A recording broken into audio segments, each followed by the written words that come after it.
Hi, I'm Natalie Sanford. I'm going to be teaching about Uniform Commercial Code, or UCC. This covers Chapter 11, and I was able to teach my husband about this subject earlier.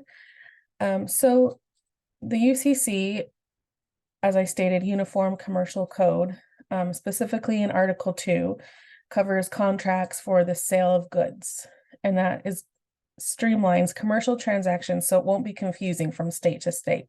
So instead of each state trying to separate and have their own code and their own rules, the UCC kind of centralizes it so it's not as confusing to deal with company-wide or nationwide policies and merchants. I've got a couple later in an example that I'll bring up.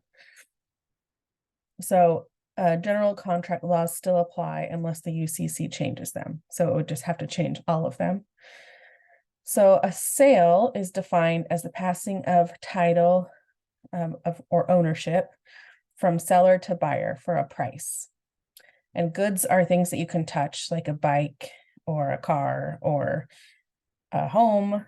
It doesn't apply to services or real estate, things that are more intangible, or stocks. So a merchant is defined as one who deals in goods, the kind involved in contract, holds himself or herself out as having special knowledge and skill regarding practices or goods involved in the contract, or employs a merchant as a broker, agent, or other intermediary. So an example would be a coin collector who hires a coin broker to purchase a special coin. So in this example, the collector would be considered the merchant. So if you or the other party in a contract are considered the merchant, so someone with experience, the rules might be a little different. So merchants should know what they're doing. They should have special rules. So you would have to have more knowledge and you'd be upheld to a different standard. Offers under the UCC, they allow for more flexibility in making and accepting offers. Even if a contract isn't super specific, it can still be valid if the parties meant to make a deal and there's a way to figure out what they meant. So it's a lot of common and terms and understanding. So acceptance under UCC can be done in many ways. So shipping goods can be acceptance, because if you ship it, it means you accepted their offer of their payment. But it might be in breach of contract, so you'd have to just watch for that. But UCC is more flexible than just common law, because it upholds you to a different standard. So an acceptance, if both parties are merchants, the original offer expressly limited acceptance to the terms of the original offer. And then the new or additional items materially alter the agreement, or the offerer objects to the new or additional terms. So that's if you're adding additional terms, you'd have to have those qualifications. So consideration, generally the UCC follows the rules of consideration, except that modifying agreements doesn't require extra consideration. You can just modify.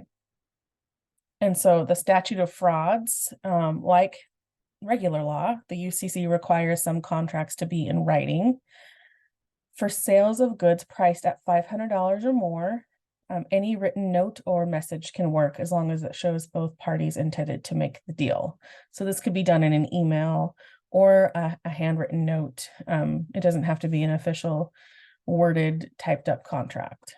And then contracts between merchants, oral agreements can be confirmed in writing. And then if they're not rejected in 10 days, it is enforceable. Even if it wasn't signed, it was still written and it's understood that it is accepted if it was not rejected in 10 days.